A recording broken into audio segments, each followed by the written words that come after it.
Welcome back to the show. So if you were right now to go online, you'd probably find all kinds of books and webinars and coaches who are ready to tell you how to find your passion. That if you just follow your passion, you'll never work another day in your life. Have you heard that one before? But our next guest, well, she actually wants to topple that idea. In her new book, Unfollow Your Passion, How to Create a Life That Matters to You, she says it's time to unsubscribe from unrealistic ideas on personal growth. We're happy to have author Terry Trespicio join us today. Welcome to the show, Terry. Hey, good to see you. And we'd love to start by talking about your TED Talk. That's the one that has 7 million views and was the seed for this book. And it urges people to stop searching for their passion. What exactly do you mean by that?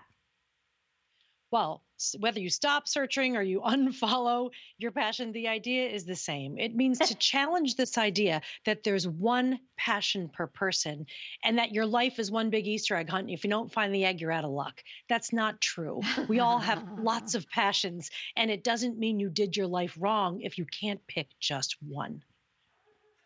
I love that. Okay, let's talk about comfort zones, because a lot of people say if we don't find and pursue our passion in life, that it means you're staying in your comfort zone, and that is seen as a lesser alternative.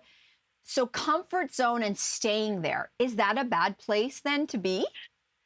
Yes, pardon me while I roll my eyes at this advice about getting out of our comfort zones, because what it presumes is that, oh yeah, we're just hanging out here comfy all the time. We are not. We are born into this life naked, wet, and afraid. We are uncomfortable from the very beginning. And so the idea that we would willfully let go of comfort, no, we all crave it and we all thrive when we're in it. And I know this because show me one person who wouldn't opt for more legroom if they can get it. So my advice is not avoid discomfort. What I mean is the goal should not be to simply be uncomfortable, which just means you're going to be uncomfortable. The goal is to expand your comfort zone so that your goal is to be more comfortable doing more of the things you want to do. Mm-hmm. But Terry, you're not saying that we should just settle with whatever we have because it's comfortable. How can someone determine if they should push themselves more, if they should be content with where they're at? Make no mistake, comfort does not equal complacent or contented. Comfort is a place of thriving. You'll know when it's time to push yourself because what you might have found comfortable 5, 10 years ago, or even 2 hours ago is no longer comfortable. You can get uncomfortable being too cramped and feeling like a house plant that has outgrown the planter. So you'll know when you're feeling itchy and it's time to open up. I love all these buzzwords, because another one we hear a lot in this space is your calling. And I think a lot of people have worried that at some point in their life, maybe right now, that they have missed their calling in life, as if there was something that you're supposed to be doing out there, and you missed the boat, you missed the memo, you didn't open the mail. So what do you think about this idea that we all have some kind of calling to fulfill? I don't like it because it sounds precious and it's a loaded thing to say, oh, I either have a calling or I don't. And we only often use the word calling when we're talking about something we think we missed.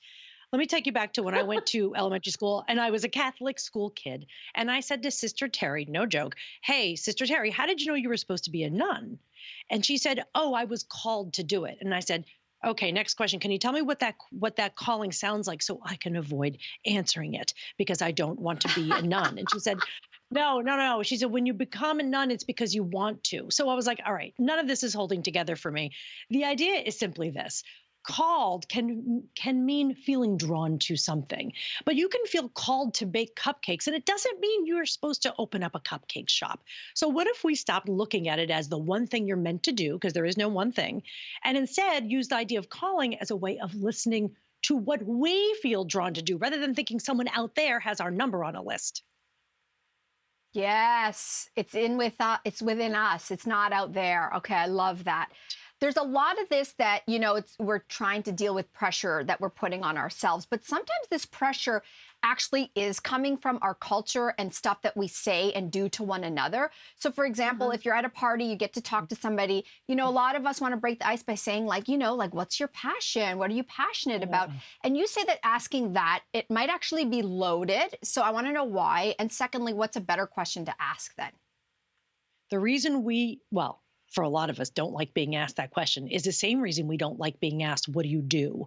It's because we don't want to feel we have to serve up one neat, pithy answer that sums up our life purpose when we don't know what it is. And by the way, no one really does. So I think that question is hard because we don't like to be limited or put in a box. And we also don't like to be pressured to come up with something really profound over a glass of warm Chablis. So basically, what I encourage people to ask is rather than say, oh, what are you passionate or what's your main big passion? Ask people what they're working on now. Because the point of these kinds of conversations is to get to know someone. So get the wheels moving. Ask them, what I do is ask people, what are you working on now? Because that might be a job thing. It might be training a puppy. It might be launching a podcast. So it allows the person I'm talking to tell me what matters to them. I love that.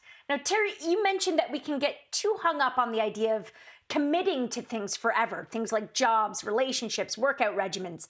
But the opposite side of that is always sort of thinking that the grass is greener and never being completely happy with where we are in that moment. So how can we strike the right balance between those two things? Well, first of all, we got to ask what we are committed to and why. Because the very worst thing you could do with your life is commit to someone or something to prove that you are capable of commitment. You are capable of commitment. The challenge is, are you willing to stake that claim for yourself?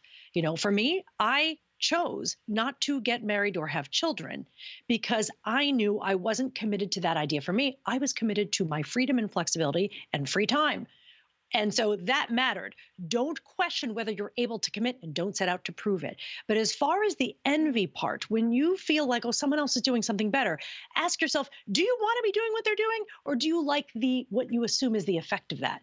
Do you wish you wrote a book, or do you just like that when you write a book, you get on to be on TV like I'm doing right now? I mean, we have to pay attention to what our envy is and have that point us toward where we might want to explore next. Oh my gosh, Terry, so good. This is fantastic. What a perfect conversation to start off the new year. Thank you so much for joining us. Thank you. The book is called Unfollow Your Passion, and you can find it everywhere right now. Speaking of right, we're going to be right back.